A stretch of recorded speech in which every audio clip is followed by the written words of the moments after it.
En 1993, le professeur Philip Johnson de l'université de Berkeley en Californie invita des scientifiques et des philosophes à se réunir dans une petite ville balnéaire sur la côte centrale californienne. Des intervenants de Cambridge, Munich, Chicago et d'autres pôles universitaires participèrent à cette table ronde dans le but de réexaminer un sujet qui domine la science depuis 150 ans. Je pense que cette rencontre de Pajaro Dune a été un moment décisif pour beaucoup d'entre nous. Chacun se posait des questions sur la théorie de l'évolution. Et chacun a apporté ses idées personnelles au débat, ce qui nous a permis subitement d'aborder les choses avec un regard tout à fait neuf. Ça a été pour moi une période très intense de ma vie. Il me semblait qu'il y avait là quelque chose de bien plus satisfaisant intellectuellement que ma perspective précédente.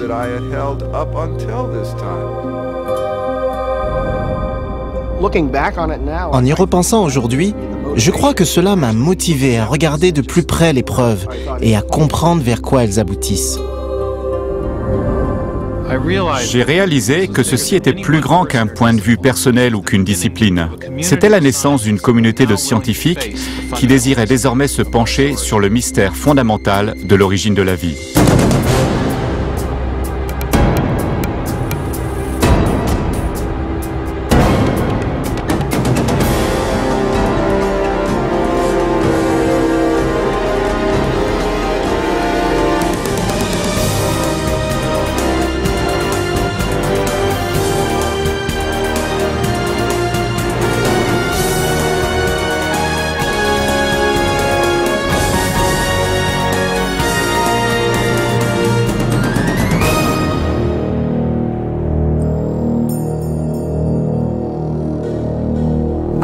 Parfois, je me demande pourquoi on s'attarde sur d'autres sujets, car celui-ci me semble de loin le plus intéressant. D'où venons-nous? Comment sommes-nous arrivés là? Qu'est-ce qui fait que nous existons? Quelle est notre relation à la réalité dans son ensemble? Vous contemplez l'incroyable diversité et complexité de la vie et la question inévitable surgit. D'où vient tout cela? Est-ce le simple fait du hasard, de la nécessité, de forces naturelles non dirigées, ou est-ce autre chose?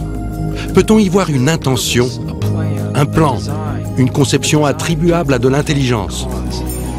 Je pense que ces questions sont fondamentales.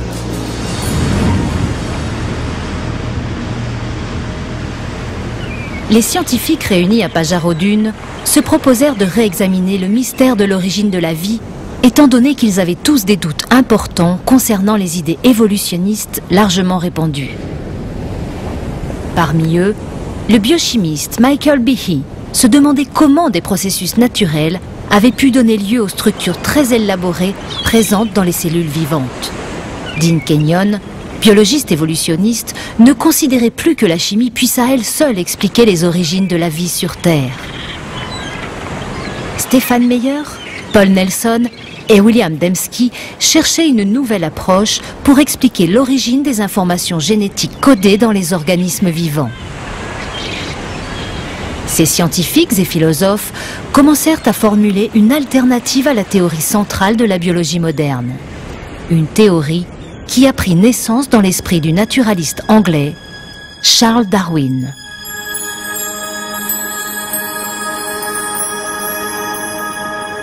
En 1831, Darwin, âgé de 22 ans, entreprit une expédition de 5 ans à travers le monde pour l'Empire britannique.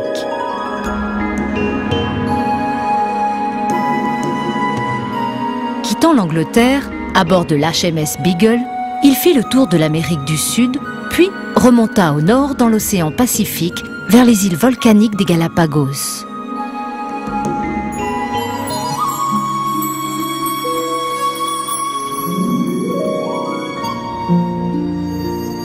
Sur cet archipel désert, à 965 km des côtes équatoriennes, Charles Darwin rencontra une grande variété d'oiseaux, de reptiles et de mammifères, tels qu'il n'en avait jamais vus auparavant.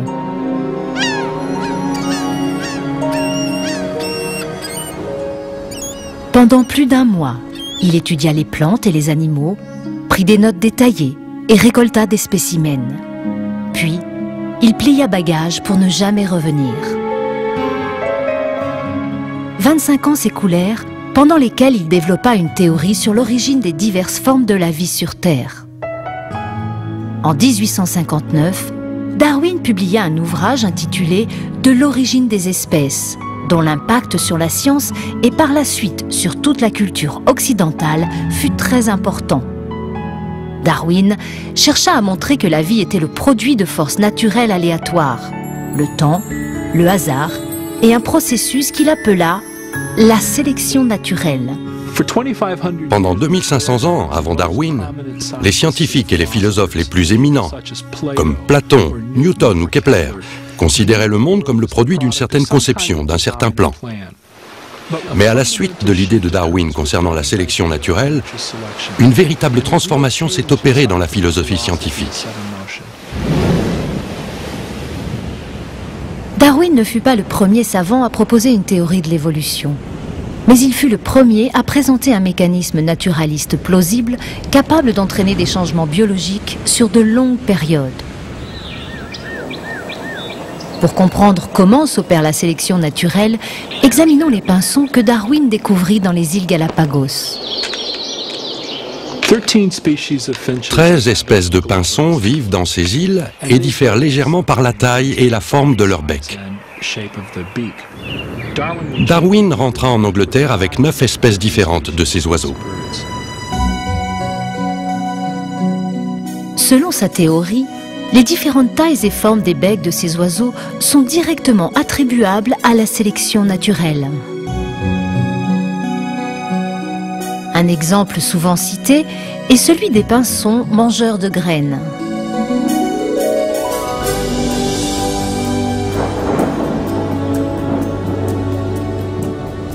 À la suite des grandes périodes de pluie, on trouve dans ces îles des petites graines moelleuses en abondance.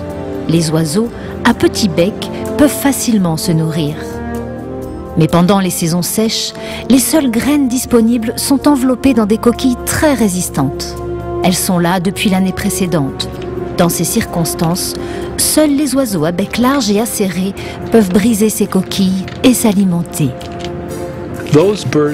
Ces oiseaux à bec large survivent parce qu'ils peuvent se procurer à manger, contrairement aux autres volatiles. Leur large bec leur offre ce que les biologistes appellent aujourd'hui un avantage fonctionnel. Les pinsons à petit bec, hélas, meurent de faim parce qu'ils ne peuvent accéder à la nourriture. Si la sécheresse perdure, ces conditions environnementales entraînent des changements dans la population des pinsons. Avec le temps, les becs larges sont transmis aux générations suivantes parce qu'ils permettent à ces oiseaux de survivre. La sélection naturelle était une idée très attrayante. Les variations physiques avantageuses seraient héritées au fil des générations. À travers ce processus, les populations seraient modifiées et au fil du temps, des organismes fondamentalement différents apparaîtraient, sans qu'aucune forme d'intelligence ne guide ce processus. Darwin voulait tout expliquer dans l'histoire du vivant par des processus naturels non intelligents et non conçus. Et quand il chercha une explication, il découvrit que ces processus observés chez des populations apprivoisées fonctionnent aussi dans la nature sauvage. Darwin connaissait bien les élevages domestiques. Il étudiait lui-même les pigeons d'élevage et savait que depuis des siècles, des éleveurs produisaient des changements importants chez les populations animales en sélectionnant certains individus pour la reproduction. Darwin suggéra en fait que le même processus existait à l'état naturel. Pour Charles Darwin, la sélection naturelle expliquait l'apparence d'une conception sans la présence d'un concepteur. Il n'était plus nécessaire d'évoquer une cause intelligente face à la complexité de la vie. Résultat, la sélection naturelle venait se substituer au concepteur. Aujourd'hui, la science et le monde universitaire en général ont adopté les théories de Darwin. Pourtant, malgré cette large acceptation, un nombre croissant de scientifiques et de savants, y compris ceux de Pajarot-Dune, remettent en question des aspects importants du darwinisme. Quand nous nous sommes retrouvés à Pajarot-Dune, nous n'étions certainement pas d'accord sur tout. Mais nous partagions une réelle insatisfaction devant le mécanisme de la sélection naturelle et le rôle qu'il exerçait dans les explications d'ordre biologique. La sélection naturelle est un processus bien réel qui permet d'expliquer certaines variations limitées à petite échelle. Et nous en avons beaucoup d'exemples. Mais contrairement aux espérances de Darwin, elle ne suffit pas à expliquer la profonde complexité de la vie. On a d'un côté le bec du pinson et de l'autre le pinson. Un changement mineur dans la structure d'un bec face à l'origine de l'oiseau lui-même. Ces phénomènes ne se placent pas sur la même échelle, ce sont des problèmes distincts. Le problème le plus important pour la biologie est de comprendre où la sélection naturelle opère et là où elle n'intervient pas, et la raison de cette différence. Les preuves sont très convaincantes. Chacun d'entre nous estimait que si nous laissions parler ces preuves, elles nous mèneraient dans une direction très différente, éloignée de la sélection naturelle, vers une autre conclusion sur l'origine et la nature de la vie sur Terre.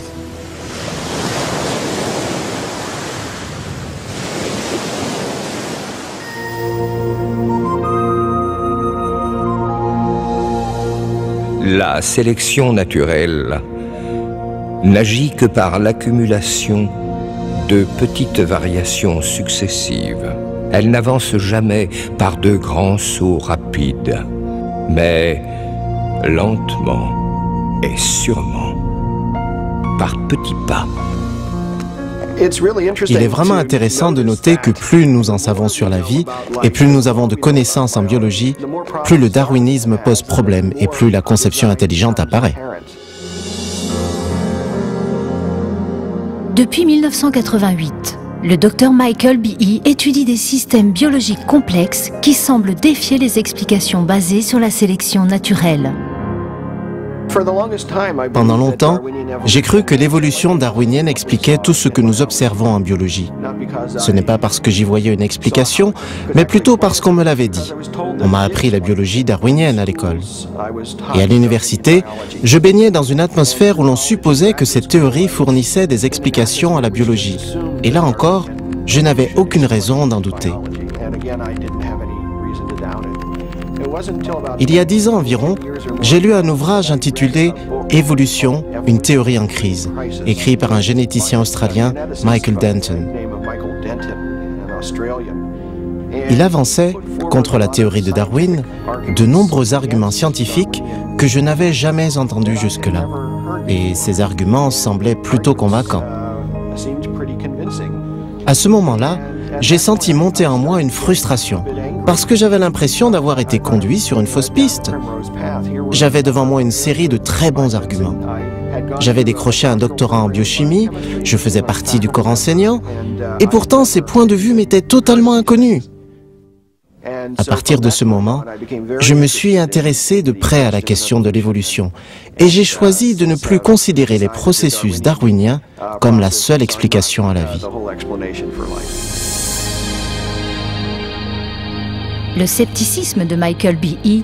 découlait en grande partie des découvertes de la biologie moderne sur le composant fondamental de la vie, la cellule. Au XIXe siècle, du vivant de Darwin, les scientifiques pensaient que l'unité fondamentale de la vie, la cellule, n'était qu'un simple globule de protoplasme, un morceau de gélatine ou quelque chose de facile à expliquer. Cette idée est demeurée plus ou moins inchangée jusqu'au début des années 50. Mais pendant la deuxième moitié du XXe siècle, notre connaissance de la cellule a totalement explosé.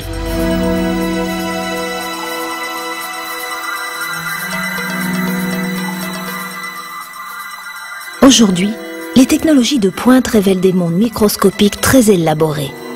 Des mondes si petits qu'un dé à coudre de culture liquide peut contenir plus de 4 milliards de bactéries unicellulaires dans lesquelles s'entassent des circuits, des codes d'assemblage, des machines miniatures avec une complexité que Charles Darwin n'aurait jamais imaginée.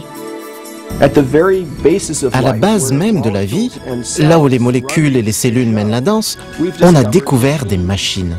Des machines moléculaires au sens littéral. De minuscules camions moléculaires transportent des fournitures d'un bout à l'autre de la cellule.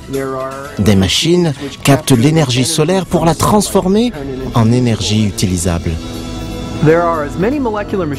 Il y a autant de machines moléculaires que de fonctions organiques dans le corps humain. Le fait d'entendre, de voir, de sentir, de goûter, de toucher, la coagulation sanguine, la fonction respiratoire, la réponse immunitaire. Tous font appel à une multitude de machines. Quand on observe ces mécanismes, on se demande d'où viennent-ils? Et la réponse classique, celle de l'évolution darwinienne, est à mon avis très inadéquate. Au cours de conférences universitaires au début des années 90, Michael B. E. commença à faire part de ses doutes sur les capacités de la sélection naturelle à construire des machines moléculaires complexes. Une machine en particulier attira son attention. Je me souviens de la première fois où j'ai vu, dans un manuel de biochimie, la représentation d'un flagelle bactérien, avec chacun de ses composants dans toute sa gloire. Il était doté d'une hélice, d'une zone d'ancrage, d'une transmission et d'un moteur, et j'ai regardé tout ça en me disant « c'est un vrai moteur hors bord, c'est le résultat d'une conception. Ces parties ne se sont sûrement pas assemblées au hasard. »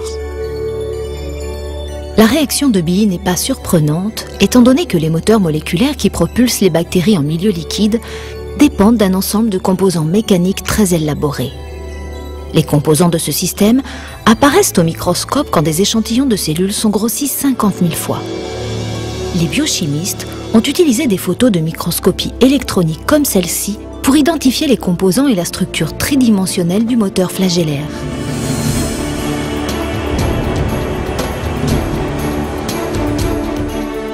C'est ainsi qu'ils ont découvert une pure merveille technique à l'échelle miniature. Howard Berg de Harvard l'a surnommée la machine la plus efficace de l'univers.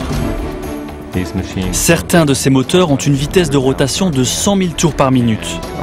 Et ils sont reliés à des mécanismes de transduction de signaux ou sensoriels qui leur fournissent des informations sur l'environnement. Même à cette vitesse, ils peuvent s'arrêter en un quart de tour, changer de cap et repartir à 100 000 tours par minute dans une autre direction. Et tout comme un moteur hors bord, ils sont composés d'un grand nombre d'éléments, indispensables au fonctionnement de l'ensemble. Le flagelle bactérien est doté de 2 vitesses en marche, avant et arrière, d'un refroidissement liquide et d'une force protomotrice.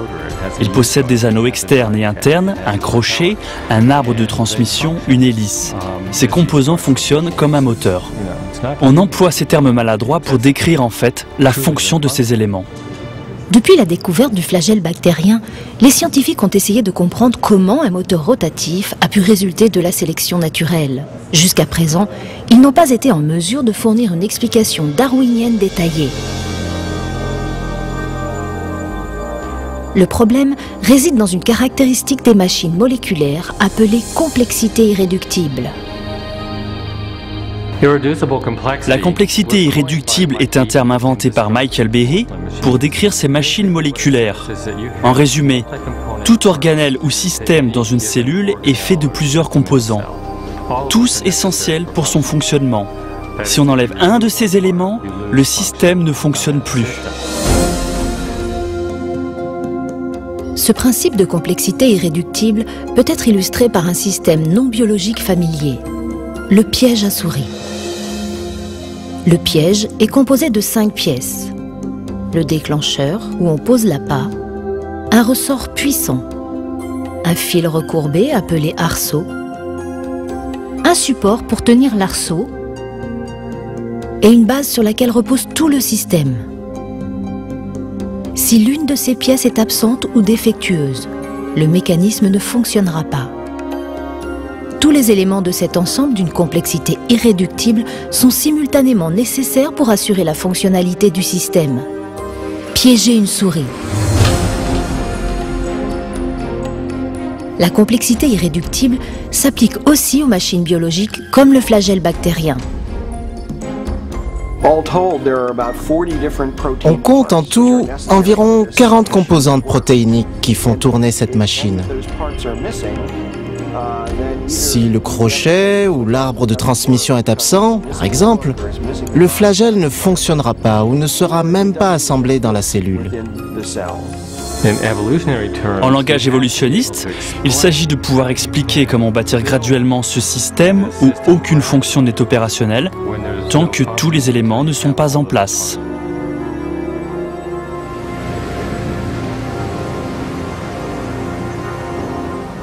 La complexité irréductible des machines moléculaires pose un défi d'envergure aux possibilités de la sélection naturelle. Selon la théorie de Darwin, même des structures biologiques très complexes, comme l'œil, l'oreille ou le cœur, peuvent être assemblées graduellement avec le temps par petites étapes progressives. Mais, comme le précisait Darwin, la sélection naturelle ne peut être efficace que si ces modifications génétiques aléatoires offrent un avantage à l'organisme qui évolue dans sa lutte pour la survie. Comme j'ai essayé de le montrer, il n'est pas indispensable que les modifications soient simultanées si elles sont infimes et graduelles. La sélection naturelle scrute les plus minutieuses variations, rejetant les mauvaises, mais préservant et cumulant les bonnes. Mais les infimes variations favorables de Darwin auraient-elles pu donner naissance aux flagelles bactériens ? Certains scientifiques en doutent. Comment une chose nouvelle comme ce moteur flagellaire bactérien et tous ses composants aurait-il pu découler d'une population de bactéries qui ne possèdent pas ce système? D'autant plus que chaque changement selon la théorie de Darwin doit entraîner des avantages. Imaginez un tel scénario au début de l'histoire terrestre. Une bactérie en évolution arrive à développer une queue et peut-être même les pièces nécessaires pour l'accrocher à la membrane cellulaire. Mais sans l'assemblage complet du moteur, cette innovation n'apporterait aucun avantage à la cellule. La queue resterait immobile et inutile, invisible à la sélection naturelle qui, par définition, ne favorise que les changements propices à la survie. La logique de la sélection naturelle est très exigeante. À moins que le mécanisme du flagelle soit complètement assemblé et fonctionnel, la sélection naturelle ne peut tout simplement pas le préserver. Il ne peut être transmis à la génération suivante. Il faut bien comprendre que la sélection naturelle ne s'opère que pour un avantage fonctionnel. Dans la plupart des cas, elle élimine des éléments qui n'ont aucune fonction ou qui sont un danger pour l'organisme. Aussi, dans l'exemple d'une bactérie munie d'une queue qui ne sert pas de flagelle, il est probable que celle-ci soit éliminée. La seule raison de sélectionner un flagelle, c'est parce qu'il fonctionne et cela signifie pour commencer que tous les éléments du moteur flagellaire soient en place. Donc, la sélection naturelle ne peut donner lieu à un flagelle bactérien. Elle ne peut entrer en jeu qu'après que le flagelle soit là et opérationnel. En 1996, Michael Behe publia un livre intitulé Darwin's Black Box, dans lequel il chercha à montrer que la sélection naturelle, substitut d'une conception intelligente pour Darwin, ne pouvait expliquer l'origine du flagelle bactérien ou de tout autre système biologique irréductiblement complexe. Michael Behe arriva à la conclusion que la complexité inhérente à ces systèmes nous oriente vers une conception intelligente. Darwin's Black Box suscita immédiatement la controverse. Plus de 75 publications, y compris les revues scientifiques et les journaux les plus cotés, commentèrent l'ouvrage.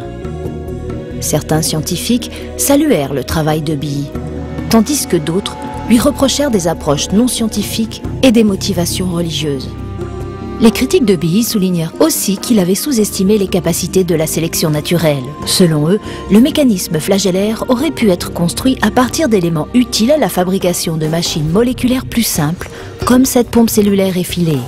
Si les composants de cette pompe existaient déjà, ils auraient pu être préservés par la sélection naturelle avant même l'apparition du moteur bactérien. Cette théorie est appelée cooption. Cela signifie essentiellement qu'à un moment donné, l'évolution ou la sélection naturelle était capable d'emprunter des composants à une machine moléculaire pour en construire une autre. Scott Minnick a étudié le moteur flagellaire pendant près de 20 ans. Ses études l'ont amené à remettre en question l'argument de la cooption. Dans le flagelle bactérien, on retrouve 40 structures. Certes, 10 d'entre elles sont impliquées dans une autre machine moléculaire, mais les 30 autres sont uniques. Où ont-elles pu être empruntées? Finalement, il faudra pouvoir décrire quel était l'autre fonctionnement de chaque partie et son utilité à l'origine. En fait, on ne peut pas poursuivre cet argument bien loin, car on se heurte au problème de devoir emprunter au néant. Et même si on admet que tous les éléments étaient réunis pour assembler une telle machine, d'autres problèmes surgissent. Les instructions d'assemblage sont encore plus complexes. Cette question n'est jamais abordée par les adversaires de la complexité irréductible. Les études menées sur le moteur bactérien ont en fait révélé une complexité encore plus grande, car son élaboration ne dépend pas seulement de composants précis, mais aussi d'une séquence d'assemblage minutieuse. Il faut que les choses soient faites au bon moment. On a besoin du nombre exact d'éléments. On doit les assembler de façon séquentielle.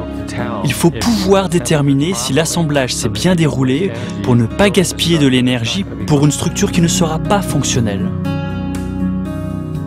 La construction d'une machine moléculaire est comparable à celle d'une maison où les ouvriers suivent un plan d'architecture détaillé. On pose les fondations avant d'ériger les murs. On installe la plomberie et le réseau électrique avant de recouvrir les cloisons. On doit encastrer les fenêtres avant de passer à la finition extérieure. Et on pose les bardeaux seulement après avoir cloué le contreplaqué au chevron. Il en est de même de la construction du moteur flagellaire. Le flagelle est construit de l'intérieur vers l'extérieur. Les composants de la structure circulaire de l'anneau sont comptés et une fois assemblés, un message indique qu'on peut passer à la suite. Une tige est ajoutée, puis un anneau, puis une autre tige, suivi des crochets qui, ayant atteint une certaine taille et inclinaison, environ 90 degrés, laissent place à l'assemblage du filament flagellaire. Tout ceci intervient selon un ordre précis, à l'instar de la construction d'un bâtiment. Pour construire le moteur correctement, il faut un système complexe où les machines respectent minutieusement l'ordre des instructions d'assemblage. Comment la sélection naturelle pourrait-elle produire un tel système ? L'argument de la cooption ne répond pas à cette question. Pour aboutir au mécanisme flagellaire, ou à des dizaines de milliers d'autres au sein de la cellule, on a besoin d'autres mécanismes qui régulent le montage de ces structures. Des mécanismes qui eux-mêmes dépendent d'autres mécanismes pour leur assemblage. Si un seul de ces éléments venait à manquer ou était mal placé, le moteur ne fonctionnerait pas. Le dispositif qui permet de construire le moteur flagellaire est donc, lui aussi, irréductiblement complexe. En fait, on rencontre ici une complexité irréductible tout au long de la chaîne. Nous connaissons bien le flagelle bactérien. Nous avons encore beaucoup de choses à apprendre, mais on l'a beaucoup étudié et il n'y a pas d'explication permettant d'associer cette machine moléculaire à un mécanisme darwinien. Il y a 150 ans, les scientifiques ignoraient les mécanismes irréductiblement complexes. Pourtant, Darwin avait anticipé les difficultés que ces systèmes pourraient poser à sa théorie. Si l'on pouvait démontrer qu'un organisme complexe existe sans être l'aboutissement d'une succession de nombreuses et infimes modifications, ma théorie s'effondrerait totalement.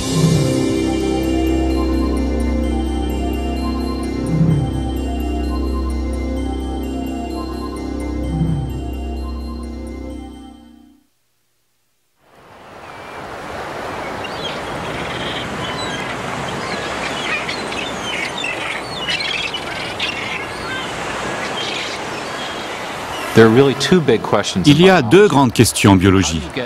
Comment apparaissent les nouvelles formes de vie, avec de nouveaux organes comme les ailes ou les yeux, à partir d'organismes qui existent déjà? Et deuxièmement, comment la vie elle-même est apparue sur Terre? On sait que Darwin a voué la majeure partie de sa vie à la première question.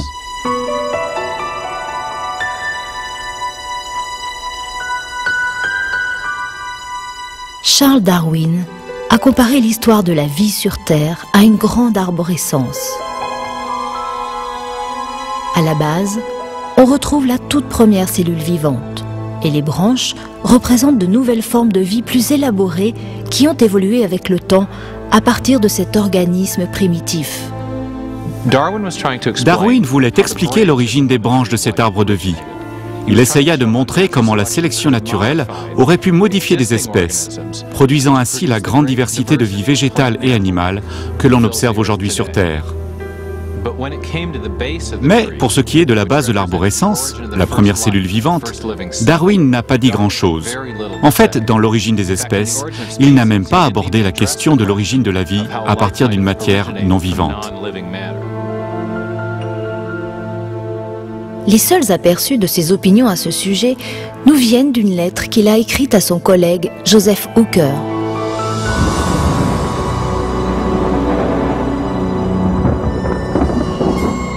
Concernant la première production d'un organisme vivant, si, et oh quel grand si, nous pouvions concevoir dans quelques petites mares chaudes, en présence de toutes sortes de sels d'ammoniac et d'acide phosphorique, de lumière, de chaleur, d'électricité, qu'un composé de protéines fût chimiquement formé, prêt à subir des changements encore plus complexes.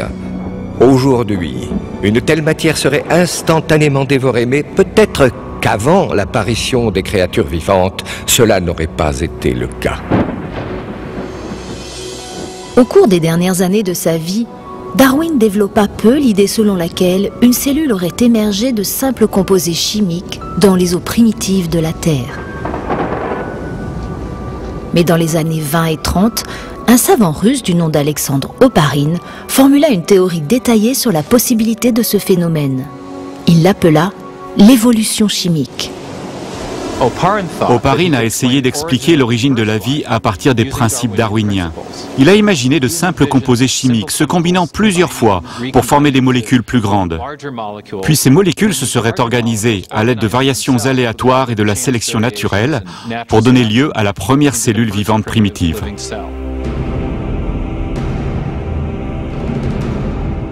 Pendant les 30 ans qui suivirent, de nombreux scientifiques cherchèrent à développer et affiner ces idées en se penchant sur les questions soulevées par Oparin et Darwin. Comment la vie avait-elle pu émerger de simples produits chimiques? Un homme pensait avoir trouvé la solution. Le problème des origines biologiques m'a très longtemps passionné par son envergure et son importance. D'où venons-nous? Pourquoi sommes-nous là? Des questions qui m'interpellaient du point de vue scientifique. De la fin des années 60 jusqu'au début des années 80, Dean Kenyon était l'un des théoriciens les plus avancés au monde dans le domaine de l'évolution chimique. Comme d'autres savants, il essayait d'expliquer comment la vie sur Terre était apparue à partir d'un processus purement naturel. En 1969, Kenyon coécrivit un ouvrage important sur l'origine de la vie. Gary Steinman et moi-même pensions qu'en réunissant toutes les preuves empiriques accumulées du milieu à la fin des années 60, nous aurions de fortes chances d'expliquer l'origine des principaux éléments ayant abouti à la vie.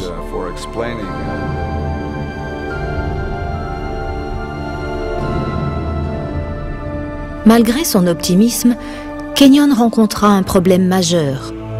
Pour expliquer l'émergence de la vie, il devait commencer par expliquer l'origine des briques essentielles de chaque cellule présente sur Terre, des macromolécules appelées protéines.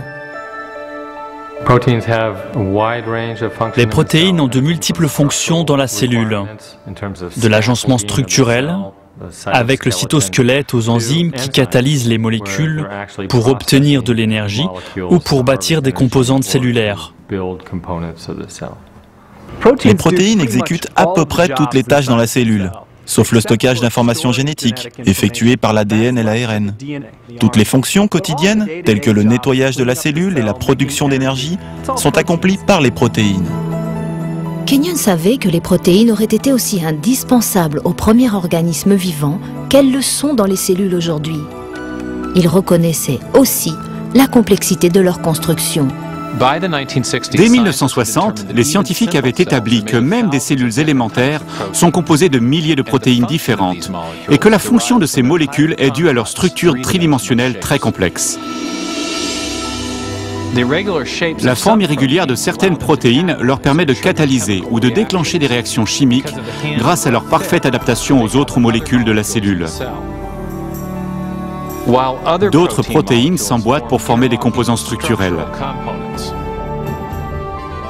Les parties du moteur bactérien, comme cet anneau, sont composées chacune d'une seule protéine ou d'un assemblage de protéines qui lui donne une forme spécifique.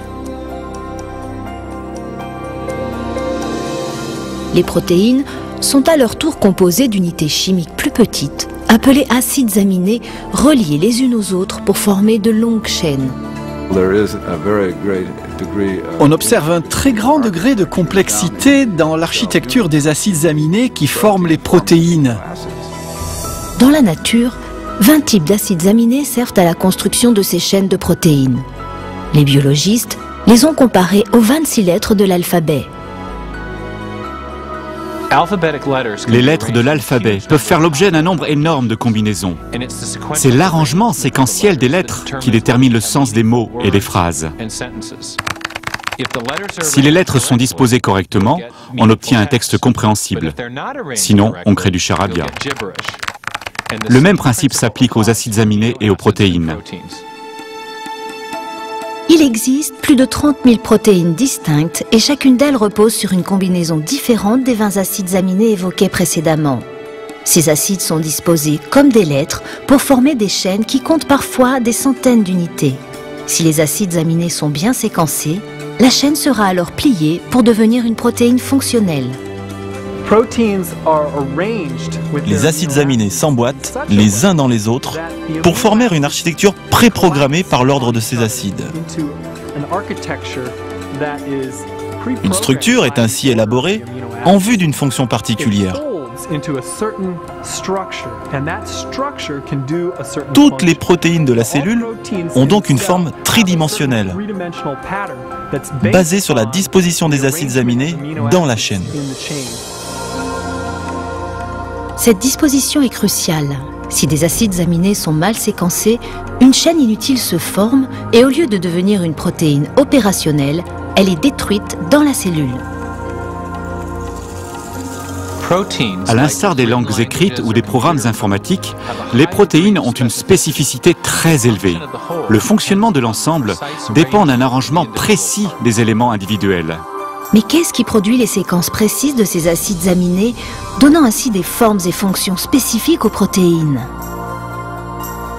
Au cours des années 50 et 60, des découvertes sur la structure des protéines ont poussé les biologistes à sonder ce mystère.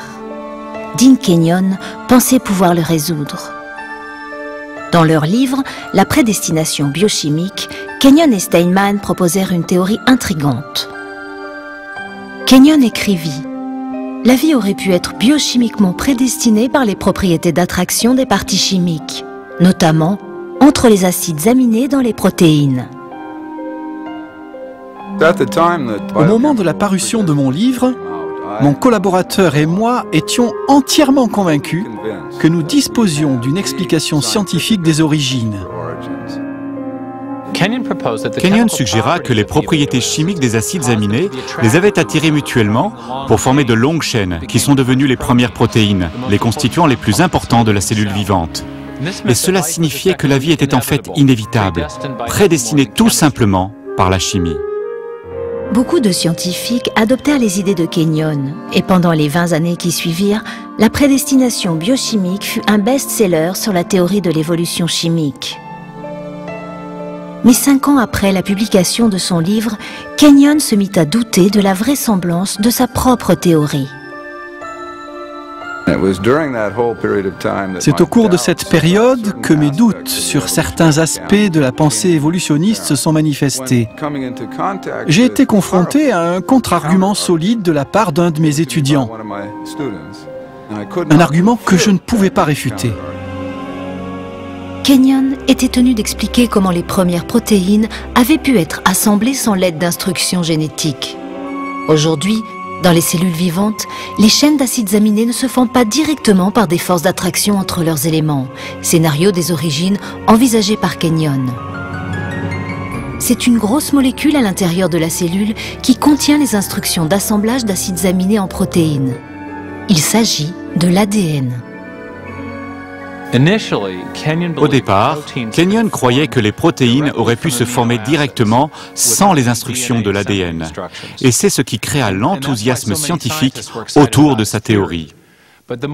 Mais plus il étudia les propriétés des acides aminés et des protéines, plus il douta que les protéines aient pu s'assembler sans ADN. Avec l'ADN, Kenyon fut confronté à une molécule possédant des propriétés qu'il ne pouvait pas expliquer par le biais des processus naturels. En effet, une mine d'informations se trouve fermement verrouillée dans sa structure en double hélice sous la forme de composés chimiques spécifiquement séquencés que les scientifiques représentent par les lettres A, C, T et G. Dans une langue écrite, l'information est transmise au moyen d'un arrangement spécifique de lettres. De la même manière, les instructions nécessaires à l'assemblage des acides aminés en protéines sont transmises par des séquences d'éléments chimiques disposés le long de l'axe de l'ADN. Ce code chimique a été surnommé le langage de la vie. Il s'agit de l'assemblage d'informations le plus dense et le plus élaboré que l'on connaisse dans l'univers. À l'instar des scientifiques qui étudiaient l'origine de la vie, Kenyon a compris qu'il avait le choix entre arriver à expliquer la provenance de ces instructions génétiques d'assemblage ou démontrer que les protéines avaient été directement fabriquées par les acides aminés et sans ADN dans les océans primitifs. Finalement, il s'est rendu compte qu'il ne pouvait faire ni l'un ni l'autre.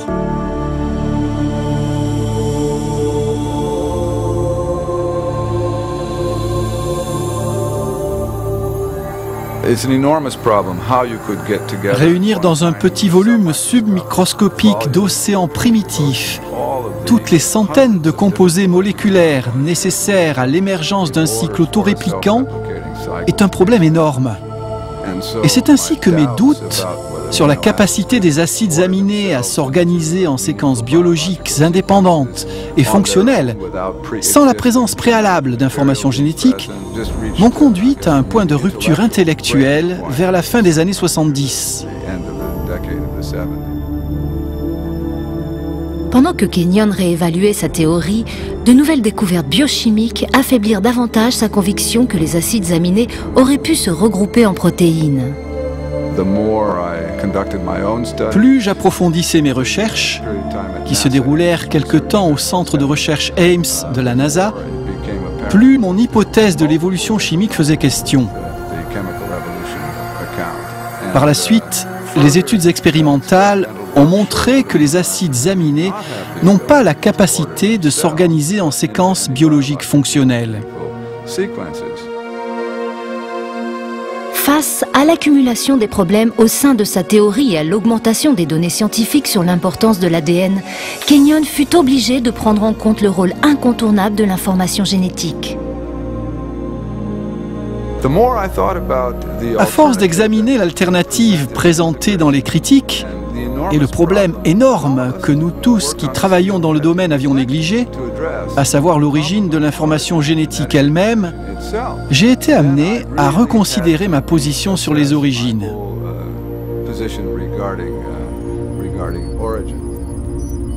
Pour Dean Kenyon, une nouvelle question occupa le centre de ses recherches sur l'origine de la vie. Quelle est la source des informations biologiques contenues dans l'ADN ? Si quelqu'un pouvait déceler l'origine de ces messages encodés dans l'être vivant, on aboutirait à une satisfaction intellectuelle bien plus grande que celle offerte par la théorie de l'évolution chimique.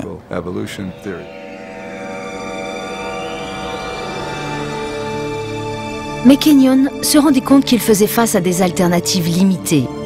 Dans les années 70, la plupart des chercheurs avaient rejeté l'idée que l'information nécessaire à l'émergence de la première cellule était le simple fait du hasard.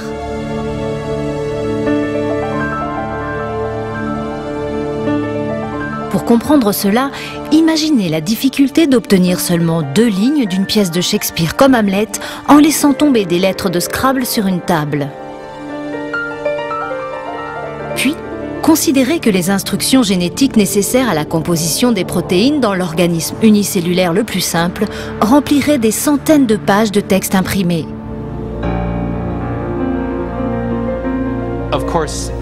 Bien sûr, les biologistes sérieux ne croyaient pas que la vie était apparue par pur hasard. Ils envisageaient plutôt que la sélection naturelle s'était opérée sur des variations aléatoires parmi les composés chimiques pour produire la première forme de vie. Mais cette proposition posait un problème. Par définition, la sélection naturelle ne pouvait se manifester qu'après l'apparition de la première cellule vivante. Parce qu'elle n'intervient que sur des organismes capables de se répliquer, des cellules équipées d'ADN qui transmettent leurs mutations génétiques aux générations suivantes. Sans ADN, il n'y a pas d'autoréplication. Mais sans autoréplication, il n'y a pas de sélection naturelle. On ne peut donc pas utiliser la sélection naturelle pour expliquer l'origine de l'ADN, sans supposer l'existence même de ce qu'on cherche à expliquer. Le hasard, la sélection naturelle et sa théorie d'auto-organisation n'avaient pas été en mesure de définir l'origine de l'information génétique. Kenyon n'avait plus qu'une alternative. En l'absence de la moindre probabilité de voir l'évolution chimique déterminer l'origine de la cellule la plus simple, l'approche d'une conception intelligente de la vie m'a beaucoup attiré et m'a paru très sensée, étant donné qu'elle correspondait étroitement à de multiples découvertes en biologie moléculaire.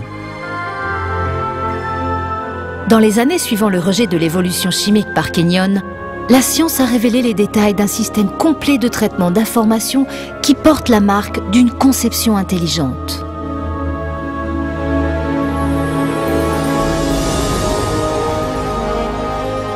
Des images de synthèse nous permettent d'entrer dans une cellule et d'observer son remarquable fonctionnement.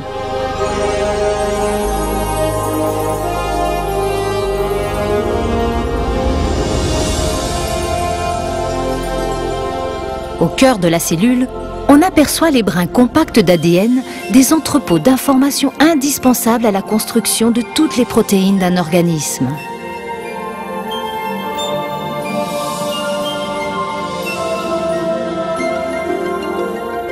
Dans un processus appelé transcription, une machine moléculaire déroule une section de l'hélice pour exposer les instructions génétiques nécessaires à l'assemblage d'une protéine spécifique.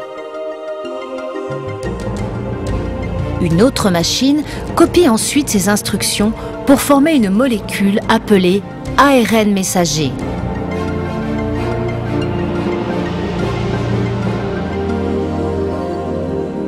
La transcription achevée, le brin d'ARN transporte l'information génétique à travers l'ensemble pore nucléaire, qui est une espèce de portier qui contrôle les échanges entre le noyau et le reste de la cellule.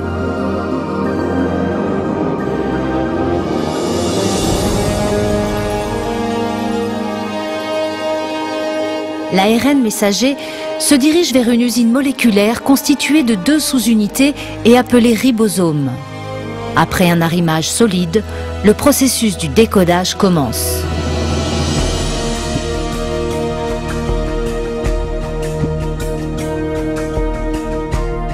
Dans le ribosome, une chaîne de montage moléculaire construit une série d'acides aminés spécifiquement séquencés. Ces acides aminés sont acheminés de diverses parties de la cellule, puis assemblés en chaînes qui comptent souvent des centaines d'unités. Leur disposition séquentielle détermine le type de protéines fabriquées.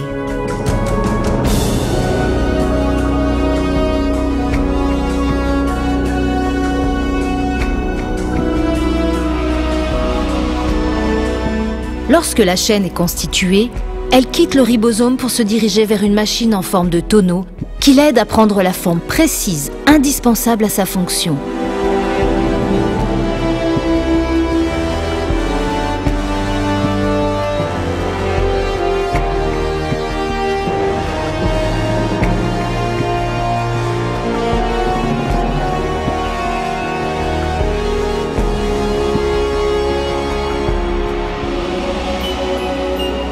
Une fois la protéine fabriquée, elle est libérée et escortée par une autre machine moléculaire vers l'emplacement exact qui l'attend.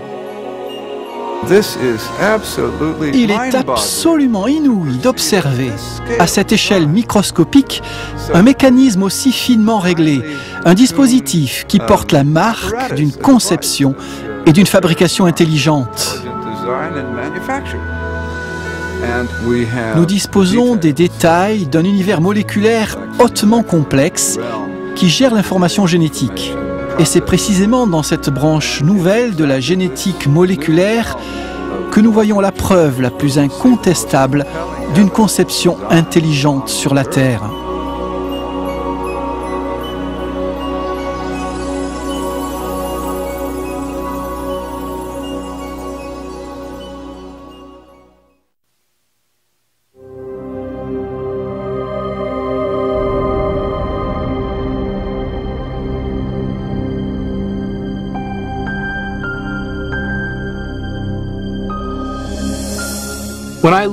Quand j'observe les machines moléculaires ou le processus incroyablement complexe de la division cellulaire, j'ai envie de poser la question. Est-il possible que cela provienne d'une intelligence? Ces structures ont-elles été planifiées dans un but précis? La science doit être une recherche de la vérité à propos de notre monde. Nous ne devons pas préjuger de la vérité. Nous ne devons pas dire « je n'aime pas cette explication, donc je la mets de côté ». Quand nous sommes confrontés à un puzzle dans la nature, il faut plutôt considérer toutes les explications possibles. Un des problèmes que me pose la théorie de l'évolution est qu'elle écarte artificiellement une cause avant même de considérer les preuves. Et cette cause, c'est l'intelligence. Depuis la fin du 19e siècle, depuis Darwin en fait, en partie en raison de l'origine des espèces, les scientifiques ont été amenés à accepter une convention, une définition de la science qui excluait toute explication basée sur une conception intelligente. Cette convention porte un nom, le naturalisme méthodologique. Cela veut dire tout simplement que si l'on veut rester scientifique, les explications qu'on avance doivent se borner à des causes naturelles. On ne peut invoquer l'intelligence pour désigner une cause. Pourtant, et curieusement, nous évoquons régulièrement l'intelligence. Constater les effets de l'intelligence fait partie de nos raisonnements habituels. Prenez par exemple les hiéroglyphes gravés sur les ruines des monuments égyptiens. Personne n'attribuerait les formes et la disposition de ces symboles à des causes naturelles telles que les tempêtes de sable ou l'érosion. Ils sont bien reconnus comme l'œuvre d'anciens scribes, des êtres humains intelligents. Le même raisonnement nous fait conclure que les mystérieuses statues de l'île de Pâques ne sont pas le fruit de l'action du vent et de l'eau au fil du temps. On ne suppose pas non plus que des plantes puissent prendre ces formes familières sans l'apport d'une intelligence. Nous aboutissons régulièrement à ces conclusions, et nous savons qu'elles sont justes. Mais la question est de savoir sur quelle base nous faisons ces déductions. Quelles caractéristiques nous permettent de reconnaître l'intelligence? Dans un livre récent intitulé The Design in France, le mathématicien William Dembski a réalisé une avancée importante pour comprendre l'activité de l'intelligence. Dembski a identifié les caractéristiques spécifiques des phénomènes qui nous poussent à reconnaître une activité intelligente préalable. J'ai abordé ce sujet en essayant de comprendre comment nous raisonnons. Quelles sont les démarches logiques qui nous amènent à conclure à une conception intelligente?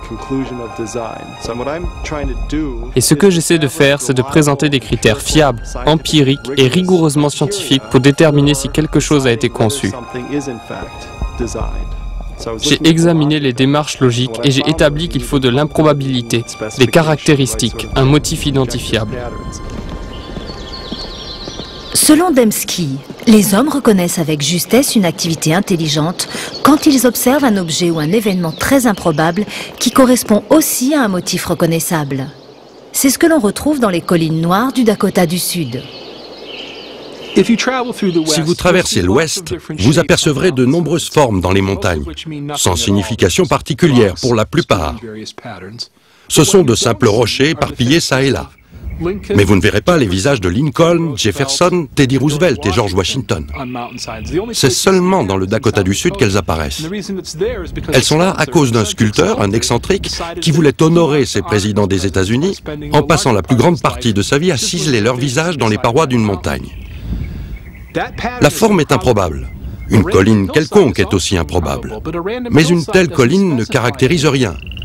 On connaît par contre 4 présidents des États-Unis aux traits particuliers et on s'aperçoit que ces sculptures sur les parois de la montagne correspondent à ces individus.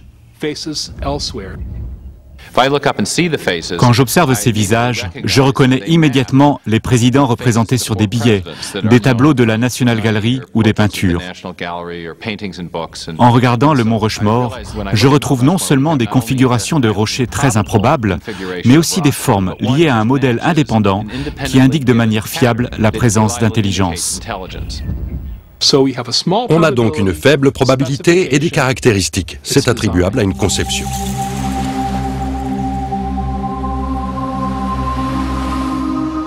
Sur une plage, une autre forme improbable gravée dans le sol illustre comment nous reconnaissons la conception intelligente.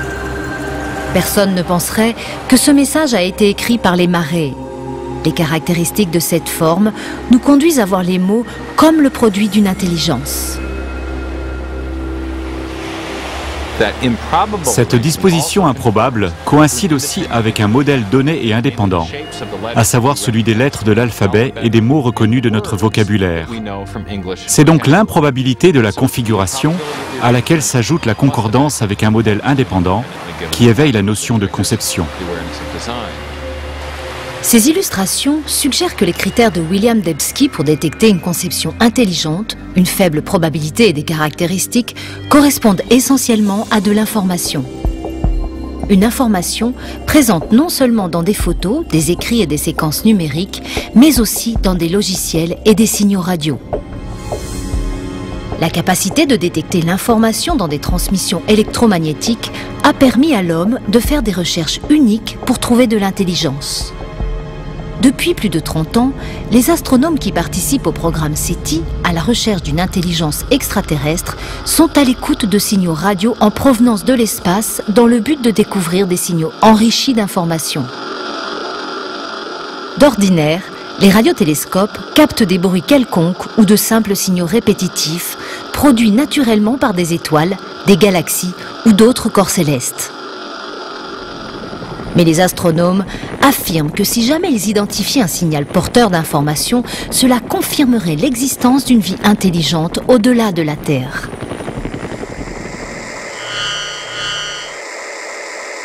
Certains ont spéculé sur une civilisation extraterrestre qui aurait peut-être essayé de communiquer avec nous par le langage universel des mathématiques. Par exemple, au moyen d'une série de nombres premiers.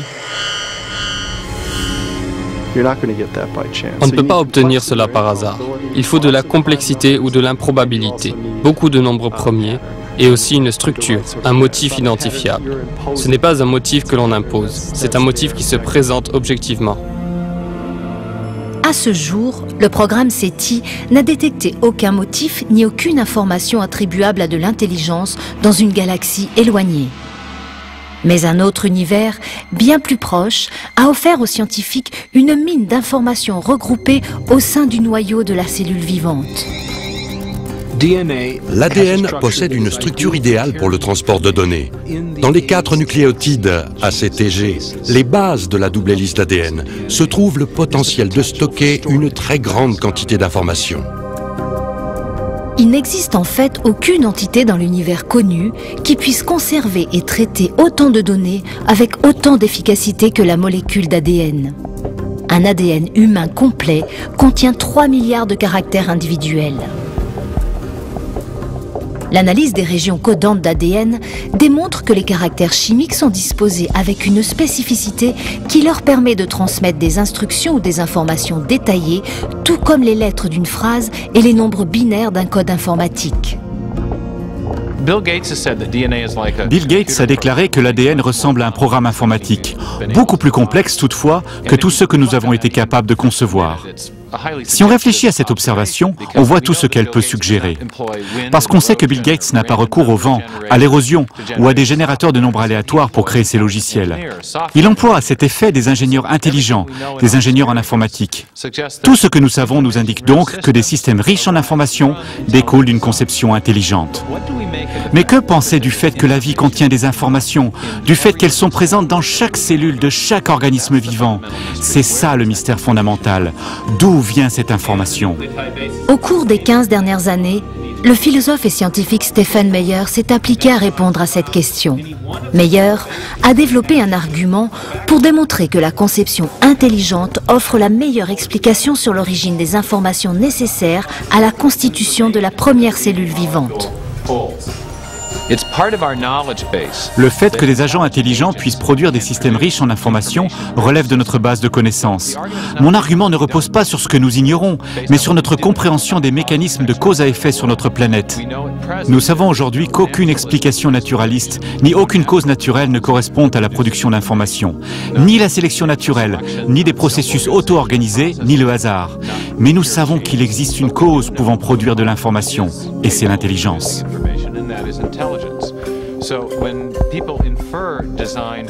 Par conséquent, quand des personnes associent la conception intelligente à la présence d'informations dans l'ADN, elles se réfèrent à ce que l'on appelle dans les sciences historiques la meilleure explication possible.